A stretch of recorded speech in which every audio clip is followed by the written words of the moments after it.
नमस्कार। चलिए आज मेवाड़ के इतिहास के उस बेहद उथल-पुथल भरे दौर में चलते हैं जो महाराणा सांगा की मृत्यु के बाद शुरू हुआ था। 1528 से 1572 के बीच का ये वो दौर था जिसने मेवाड़ की दिशा और दशा को हमेशा के लिए बदल कर रख दिया। आज के इस ऐतिहासिक विश्लेषण में हम जिन अहम पड़ावों से गुजरेंगे वो कुछ इस तरह हैं। सांगा के बाद का मेवाड़, चित्तौड़गढ़ का दूसरा शाखा, पन्नाधाई का बलिदान, उदय सिंह और उदयपुर, अकबर का आक्रमण और अंत में चित्तौड़गढ़ का तीसरा शाखा। तो आइए पहले हिस्से से शुरू करते हैं, सांगा के बाद का मेवाड़। जरा सोचिए, 1528 में महाराणा सांगा को जहर दिए जाने के बाद कितनी भयंकर शक्ति शून्यता पैदा हो गई होगी। एक के बाद एक कमजोर और अयोग्य उत्तराधिकारी गद्दी पर बैठे। पहले रतन सिंह, फिर बहुत ही कम उम्र के विक्रमादित्य और उसके बाद दासीपुत्र बनवीर ने सत्ता हथिया ली। ये उथल पुथल तब तक चलती रही जब तक कि 1537 में उदय सिंह ने अपना सिंहासन वापस नहीं ले लिया। इस लगातार बदलती राजनीति ने मेवाड़ को अंदर से बेहद कमजोर कर दिया था। अब इस पूरी कहानी की गहराई को समझने के लिए शाका का मतलब समझना बहुत जरूरी है। ये कोई आम युद्ध नीति नहीं थी, ये सर्वोच्च बलिदान की एक प्रथा थी जिसके दो हिस्से होते हैं। पहला, केसरिया, जहां योद्धा अपनी आखिरी सांस तक लड़ने के लिए किले से बाहर निकलते हैं, और दूसरा जौहर, जहां महिलाएं दुश्मनों के हाथ लगने से बचने के लिए खुद को अग्नि के हवाले कर देती हैं। ये एक ऐसा खौफनाक कदम है जो इस कालखंड में चित्तौड़गढ़ में एक नहीं बल्कि 2 बार देखने को मिलेगा। और यही चीज हमें हमारी कहानी के दूसरे हिस्से तक ले जाती है, चित्तौड़गढ़ का दूसरा शाखा। मेवाड़ के दरवाजे पर पहला बड़ा बाहरी संकट तब खड़ा हुआ जब गुजरात के शासक बहादुर शाह ने हमला किया। 1533 के पहले आक्रमण को तो हाड़ी रानी कर्मावती ने रणथंबोर का किला देकर किसी तरह टाल दिया, लेकिन जब 1534 में बहादुर शाह ने दोबारा आक्रमण किया तब हालात बेकाबू हो गए। रानी कर्मावती ने मुगल बादशाह हुमायूं को राखी भेजकर मदद मांगी, लेकिन हुमायूं कालिंजर किले में उलझे होने के कारण नहीं आ सका। अब जब बाहरी मदद की कोई उम्मीद नहीं बची तो रक्षा की पूरी रणनीति ही बदलनी पड़ी। ऐसी खौफनाक स्थिति में हाड़ी रानी कर्मावती ने एक बेहद पीड़ादायक लेकिन कूटनीतिक फैसला लिया। मेवाड़ के राजघराने के खून को बचाने के लिए उन्होंने युवा उत्तराधिकारियों विक्रमादित्य और उदय सिंह को सुरक्षित उनके ननिहाल बूंदी भेज दिया। वहीं दूसरी ओर किले के रक्षकों ने तय किया कि आत्मसमर्पण का तो सवाल ही नहीं उठता, वे अपनी जमीन पर अंतिम सांस तक लड़ेंगे। और अंततः यही वो भयानक पल था जिसे इतिहास में चित्तौड़गढ़ के दूसरे शाखे के रूप में दर्ज किया गया है। देवलिया के बाघ सिंह ने केसरिया का नेतृत्व किया और हाड़ी रानी कर्मावती के नेतृत्व में जौहर की ज्वाला धधक उठी। चित्तौड़गढ़ का पतन हुआ और बहादुर शाह का कब्जा हो गया। हालांकि दिलचस्प बात यह है कि ऐतिहासिक दस्तावेज बताते हैं कि बहादुर शाह ने इस जीत के बाद किले में कत्लेआम का कोई आदेश नहीं दिया था। अब आते हैं तीसरे और सबसे भावुक हिस्से पर, पन्नाधाई का बलिदान। देखिए, खतरा सिर्फ बाहरी दुश्मनों से नहीं था। बनवीर, जो खुद को राजा घोषित करना चाहता था, उसने विक्रमादित्य की हत्या कर दी। और जब वो छोटे से उदय सिंह को मारने पहुंचा तब पन्नाधाई ने एक ऐसा बलिदान दिया जिसकी मिसाल दुनिया में कहीं और नहीं मिलती।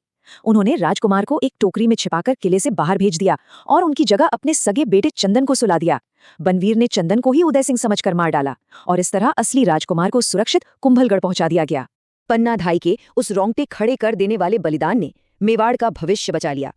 1537 में मारवाड़ की सैन्य मदद से उदय सिंह ने बनवीर को हराया और कुंभलगढ़ में विधिवत रूप से अपना राज तिलक करवाया। यहाँ एक बहुत ही अहम रणनीतिक बात यह भी है कि बाद में अपने कमजोर साम्राज्य को पूरी तरह नष्ट होने से बचाने के लिए महाराणा उदय सिंह ने शेर शाह सूरी की अधीनता भी स्वीकार कर ली थी। कहानी के चौथे हिस्से में हम मेवाड़ की एक नई जन्म को देखते हैं, महाराणा उदय सिंह और उदयपुर।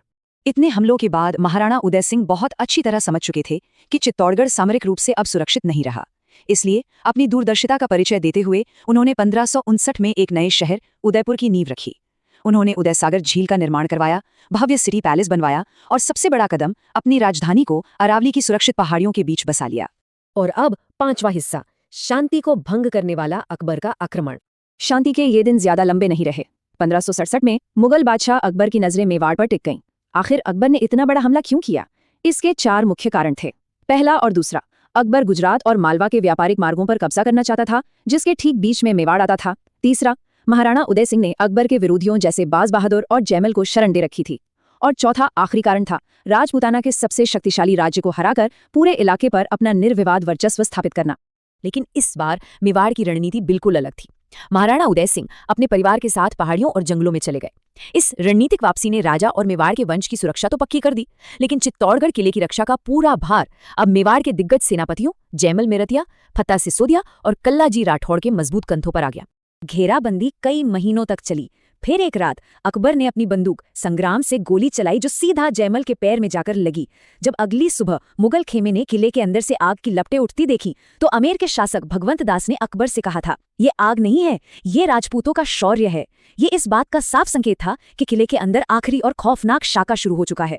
और इसी के साथ शुरू होता है हमारा छठा और आखिरी हिस्सा, चित्तौड़गढ़ का तीसरा शाका। दरवाजे खुलते ही क्या हुआ, जरा इस दृश्य की कल्पना कीजिए। घायल जयमल चल नहीं सकते थे तो उन्हें कल्लाजी राठौड़ ने अपने कंधों पर बिठा लिया। दोनों के हाथों में दो दो तलवारें थीं। रणभूमि में मुगल सेना को ऐसा लगा मानो साक्षात कोई 4 हाथों वाला देवता उनका टूट पड़ा हो। उस दिन मुगलों के सचमुच पसीने छूट गए थे।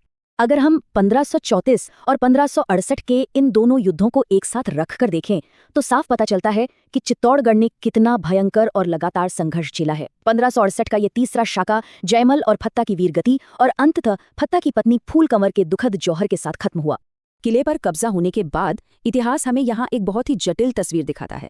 एक तरफ ऐतिहासिक दस्तावेज बताते हैं कि भगवंत दास की सलाह पर अकबर ने किले में कत्लेआम का बेहद क्रूर आदेश जारी किया, लेकिन वहीं दूसरी तरफ जयमल और फत्ता की अतुलनीय वीरता से वो इतना प्रभावित हुआ कि उसने आगरा के किले के दरवाजे पर हाथी पर सवार उनकी मूर्तियां भी लगवाईं। इतिहास के पन्ने इन दोनों ही तथ्यों को पूरी तरह से तटस्थ भाव से हमारे सामने रखते हैं। 1568 में आखिरकार चित्तौड़गढ़ हाथ से निकल गया। इसके बाद मेवाड़ की सत्ता का केंद्र हमेशा के लिए गोगुंदा की पहाड़ियों में चला गया। और फिर 28 फरवरी 1572 को होली के दिन महाराणा उदय सिंह का निधन हो गया। और अब सब कुछ बदल चुका है। चित्तौड़गढ़ खो चुका है, राज्य अब घने जंगलों से चल रहा है। तो अब सबसे बड़ा सवाल ये उठता है कि नया उत्तराधिकारी महाराणा प्रताप मेवाड़ का खोया हुआ गौरव कैसे वापस लाएंगे। ये सवाल एक नए और महान महाकाव्य की नींव रखता है। हमारे इस ऐतिहासिक विश्लेषण का हिस्सा बनने के लिए बहुत बहुत धन्यवाद।